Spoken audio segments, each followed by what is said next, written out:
wabarakatuh. Halo semuanya, semoga kita tetap dalam lindungan Allah SWT. Bersama saya, Nurul Hidayah, Prodi PAI 2C dari Institut Agama Islam Syarifuddin. Dalam kesempatan kali ini, saya akan menampilkan video pembelajaran mengenai perbedaan kurikulum 2013 dan kurikulum Merdeka. Untuk memenuhi tugas dari matkul media pembelajaran kepada dosen pengampu Dr. Ikhwanul Muntakin MPDI. Baik, mari kita masuk materi.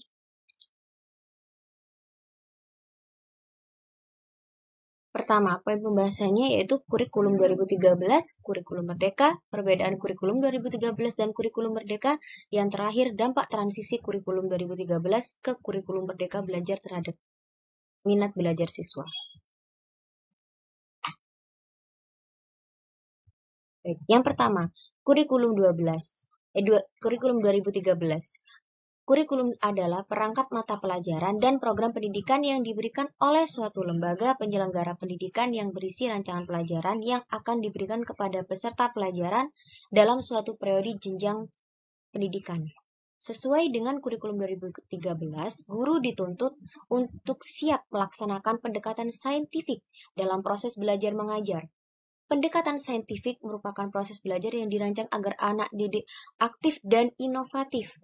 Nah, dengan melihat lingkungan sekitarnya, siswa diharapkan mampu mengidentifikasi dan menemukan masalah, merumuskan masalah, mengumpulkan data, memproses data yang ditemukan, menemukan jawaban dan mengomunikasikan jawaban yang ditemukan. Pendekatan saintifik ini dilakukan dengan 5 langkah, yaitu pertama, mengamati, menanya, mengumpulkan data, mengasosiasi, mengkomunikasikan. Nah, kurikulum 2013 ini sepertinya memang lebih ke kreatif siswa ya teman-teman. Selanjutnya, yuk kita akan membahas tentang karakteristik kurikulum 2013 dan tujuan pada kurikulum 2013. Oke, yang pertama, karakteristik utama dalam kurikulum 2013 ini dirancang untuk mengembangkan keseimbangan antara sikap spiritual dan sosial, pengetahuan dan keterampilan, serta menerapkannya dalam berbagai situasi di sekolah dan masyarakat. Menempatkan sekolah sebagai bagian dari masyarakat yang memberikan pengalaman belajar agar peserta didik mampu menerapkan apa yang dipelajari di sekolah ke masyarakat dan memanfaatkan masyarakat sebagai sumber belajar. Memberi waktu yang cukup leluasa untuk mengembangkan berbagai sikap, pengetahuan, dan keterampilan. Mengembangkan kompetensi yang dinyatakan dalam bentuk kompetensi inti kelas yang dirinci lebih lanjut dalam kompetensi dasar mata pelajaran. Mengembangkan kompetensi inti kelas menjadi unsur pengorganisasian atau organizing elements kompetensi dasar. Jadi pada kurikulum 2013 ini, siswa juga diajarkan caranya bermasyarakat, menerapkannya dalam masyarakat, dan juga mengajarkannya dalam berorganisasi. Nah, selanjutnya tujuan pada kurikulum 2013. Kurikulum 2013 ini bertujuan untuk mempersiapkan manusia Indonesia agar memiliki kemampuan hidup secara pribadi dan warga negara yang beriman, produktif, kreatif, inovatif, dan afektif, serta mampu berkontribusi pada kehidupan bermasyarakat, berbangsa, bernegara, dan peradaban dunia. Wah, sepertinya memang sangat memiliki kolerasi ya, antara karakteristik dan tujuannya. Gitu. Baiklah, kita lanjut. Setelah tadi kita membahas tentang kurikulum 2013, sekarang kita membahas tentang kurikulum Merdeka. Yuk, simak. Kurikulum Merdeka adalah kurikulum dengan pembelajaran intrakurikuler yang beragam di mana konten akan lebih optimal agar peserta didik memiliki cukup waktu untuk mendalami konsep dan menguatkan kompetensi. Kurikulum Merdeka Belajar memiliki tujuan untuk menciptakan pendidikan yang lebih menyenangkan bagi peserta didik dan guru. Selama ini, pendidikan di Indonesia lebih menekankan kepada aspek pengetahuan. Kurikulum Merdeka dirancang dengan kelebihan yang menyesuaikan perkembangan zaman, misalnya lebih sederhana dan lebih mendalam, termasuk memberikan kemerdekaan bagi satuan pendidikan dalam mengembangkannya. serta menghadirkan sistem pembelajaran yang lebih relevan dan interaktif. Wah, dari sini udah terlihat ya perbedaannya. Kurikulum Merdeka ini diciptakan untuk kurikulum yang lebih mudah, serta fokusnya kepada materi yang bersifat esensial dan pengembangan kepada karakter siswa. Adapun sifat ataupun tujuan dari kurikulum ini untuk mendukung penyembuhan dan pembelajaran karakteristik dari kurikulum ini ialah pertama, kegiatan belajar yang berbasis proyek untuk mengembangkan soft skill dari kurikulum dan sifat sesuai dengan profil belajar Pancasila. Yang kedua, berfokus pada materi yang bersifat esensial, sehingga para siswa banyak mempunyai waktu dan pembelajaran khususnya numerasi dan literasi. Yang terakhir, membuat pembelajaran yang lebih fleksibel bagi pengajar untuk melaksanakan kegiatan belajar yang berdiferensi sesuai dengan kesanggupan siswa serta melaksanakan suatu penyesuaian pada konteks dan muatan lokal. Wah, tadi di kurikulum 2013 itu lebih ke kreatif inovatif siswa ya. Tapi kalau di kurikulum Merdeka ini lebih mengikuti pada perkembangan zaman. Ya, kan bedanya? Lanjut. Nah, adanya kurikulum Merdeka ini bisa menjadi harapan supaya bisa meningkatkan kembali kompetensi-kompetensi belajar pada lembaga pendidikan dikarenakan sifatnya yang berbasis kebutuhan siswa. Implementasi kurikulum Merdeka menjadikan sumber pembelajaran yang mematang suatu kompetensi pedagogik, sosial, dan sifat guru. Adanya kurikulum ini menjadi harapan supaya bisa mengatasi krisis dalam kegiatan belajar. Dengan adanya perombakan dalam kurikulum diharapkan bisa menjadi harapan untuk sekolah yang aman, inklusif, serta menyenangkan. Implementasi kurikulum Merdeka dalam kegiatan belajar mengajar harus memberikan kegiatan yang menyenangkan dan inovatif sehingga dalam kegiatan belajar bisa menumbuhkan sikap positif siswa dalam belajar. Selanjutnya kita bahas tentang tujuan dari adanya kurikulum Merdeka ialah untuk melaksanakan ketertinggalan belajar di masa pandemi secara efektif. Untuk saat ini, K13 tetap bisa dipakai karena masih menunggu kesiapan dari sekolah-sekolah yang ada untuk melaksanakan kurikulum Merdeka. Untuk satuan pendidikan bisa melaksanakan dengan kurikulum Merdeka dengan bertahap dengan berdasarkan kesiapan dari sekolah masing-masing. Kurikulum Merdeka ini ternyata butuh persiapan banget ya teman-teman. Selanjutnya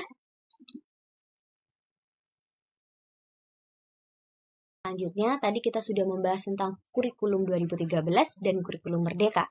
Selanjutnya kita akan membahas tentang perbedaan kurikulum 2013 dan kurikulum Merdeka. Perbedaan yang pertama, kerangka dasar. Rancangan landasan utama kurikulum 2013 adalah tujuan sistem pendidikan nasional dan standar nasional pendidikan. Sedangkan kerangka dasar kurikulum Merdeka, rancangan landasan utama kurikulum Merdeka adalah tujuan sistem pendidikan nasional dan standar nasional pendidikan, mengembangkan profil pelajar Pancasila pada peserta didik. Oke, kalau dilihat dari sini perbedaannya nggak terlalu jauh ya, hanya saja kurikulum Merdeka menambahkan, yaitu mengembangkan profil pelajar Pancasila dan peserta didik. Ada pengembangannya di situ. Selanjutnya, perbedaan yang kedua, kompetensi yang dituju. Kompetensi dasar atau KD yang berupa lingkup dan urutan scope and sequence yang dikelompokkan pada 4 kompetensi inti atau KI, yaitu sikap spiritual, sikap sosial, pengetahuan, dan keterampilan. KD dinyatakan dalam bentuk poin-poin dan diurutkan untuk mencapai KI yang diorganisasikan per tahun. Sedangkan dalam kurikulum Merdeka, kompetensi yang dituju yaitu capaian pembelajaran yang disusun per fase. Capaian pembelajaran yang dinyatakan dalam paragraf yang merangkaikan pengetahuan, sikap, dan keterampilan untuk mencapai menguatkan dan meningkatkan kompetensi. Nah, jadi di sini jelas ya perbedaannya. Kalau misalkan di kurikulum 2013 itu dikelompokkan gitu, yang berupa lingkup dan urutan. Kalau misalkan di kurikulum Merdeka, itu merupakan capaian pembelajaran yang disusun per fase. Jadi ada fasenya dan dinyatakan dalam paragraf. Nah, sudah jelas ya perbedaannya ya. Selanjutnya yang ketiga, struktur kurikulum. Nah, di jam pelajaran diatur per minggu. Satuan mengatur alokasi waktu pembelajaran secara rutin setiap minggu dalam setiap semester. Sehingga pada setiap semester peserta didik akan mendapatkan nilai hasil belajar setiap mata pelajaran. Itu struktur kurikulum 2013 ya teman-teman. Nah, selanjutnya struktur kurikulum merdeka. Jam pelajaran diatur per tahun. Satuan pendidikan dapat mengatur alokasi waktu pembelajaran secara fleksibel untuk mencapai jam pelajaran yang ditetapkan. Oke, dari sini perbedaannya kelihatan ya. Kalau misalkan di kurikulum 2013 itu jam pelajarannya itu diatur per minggu, mengatur alokasi waktu per semester gitu. Kalau misalkan di kurikulum merdeka itu per tahun gitu. Lanjut kita ke perbedaan selanjutnya. Nah, perbedaan selanjutnya pada kurikulum 2013. Yang selanjutnya adalah penilaian. Penilaian formatif dan sumatif oleh pendidikan berfungsi untuk memantau kemajuan belajar, memantau hasil belajar, dan mendeteksi kebutuhan perbaikan hasil belajar peserta didik secara berkesinambungan, menguatkan pelaksanaan penilaian autentik pada setiap mata pelajaran. Penilaian dibagi menjadi penilaian sikap, pengetahuan, dan keterampilan. Nah, sedangkan yang di kurikulum merdeka, penilaiannya itu penguatan pada asesmen formatif dan penggunaan hasil asesmen untuk merancang pembelajaran sesuai tahap capaian peserta didik. Menguatkan pelaksanaan penilaian autentik, terutama dalam proyek pengetahuan profil pelajar Pancasila. Tidak ada pemisahan antara penilaian sikap, pengetahuan, dan keterampilan. Nah, di sini kurikulum 2013 itu memiliki penilaian autentik pada setiap mata pelajaran. Nah, penilaian itu dibagi. Sedangkan kalau dalam kurikulum merdeka itu tidak ada pemisahan antara penilaian sikap, pengetahuan, dan keterampilan. Kalau misalnya kurikulum 2013 tadi itu kan tidak penilaiannya dibagi ya teman-teman. Selanjutnya perangkat kurikulum. Nah, jika di kurikulum 2013, perangkat kurikulum, pedoman implementasi kurikulum, panduan penilaian, dan panduan pembelajaran setiap jenjang. Sedangkan jika di kurikulum merdeka, itu panduan pembelajaran dan asesmen, panduan pengembangan kurikulum operasional sekolah, panduan pengembangan proyek penguatan profil pelajar Pancasila, panduan pelaksanakan pendidikan inklusif, panduan penyusunan program pembelajaran individual, modul layanan bimbingan konseling. Wah, sepertinya kalau dilihat dari sini untuk perangkat kurikulum dan secara langsung panduan-panduannya itu lebih lengkap di kurikulum merdeka ya.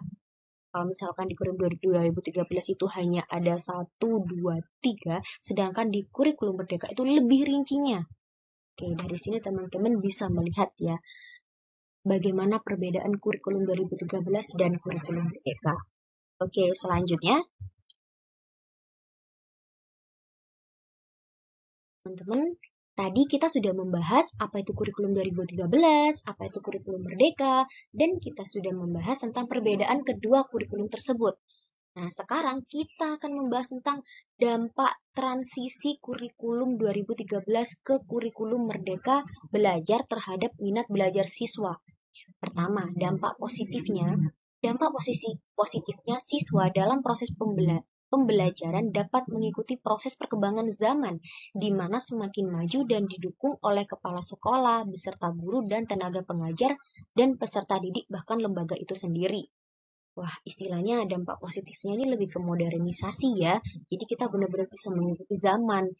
Jadi ketika belajar itu tidak kolot-kolot amat gitu. Ya mungkin lebih ke tidak membosankan ya teman-teman nantinya. Lah, meskipun di situ ada dampak positif, di situnya juga ada dampak negatif. Nah, dampak negatifnya yaitu mutu pendidikan dapat menurun dan perubahan perkembangan kurikulum begitu cepat sehingga dapat mengakibatkan masalah-masalah baru seperti menurunnya prestasi peserta didik. Hal ini dikarenakan peserta didik tidak dapat menyesuaikan dengan sistem pembelajaran pada kurikulum merdeka. Wah, jadi setelah ada dampak positifnya, itu ada dampak negatifnya ya. Dampak negatifnya itu perubahan kurikulumnya memang begitu cepat gitu dan mengakibatkan masalah baru sepertinya menurun peserta didik. Nah, mungkin dampak negatif ini peserta didik itu perlu untuk adaptasi lagi ya teman-teman. Awalnya yang 2013 itu seperti itu, dan ketika masuk di kurikulum Merdeka semuanya itu berubah. Tadi kan udah jelas banget tuh perbedaannya ya, kurikulum kedua kurikulum ini gitu. Oke, selanjutnya. Wah, teman-teman, selanjutnya tadi saya sudah menjelaskan tentang apa itu kurikulum 2013 dan apa itu kurikulum Merdeka, dan saya sudah menjelaskan tentang perbedaan kedua kurikulum tersebut. Saya juga telah menjelaskan dampak transisi dari perubahan kurikulum itu gitu. Nah, sesuai pemaparan di atas, terdapat kekurangan dan kelebihan dari masing-masing kurikulum, sehingga kita tidak bisa memilih satu kurikulum yang terbaik, tetapi kita dapat memberikan saran terhadap pemerintah agar dapat memilih atau bahkan menciptakan kurikulum yang terbaik untuk kemajuan bangsa Indonesia. Sarannya yaitu pemerintah agar membuat kebijakan di bidang pendidikan yang lebih matang, sosialisasi yang memadai, dan pelatihan kepada guru dengan baik. Karena gurulah yang berhadapan langsung dengan siswa. Gitu.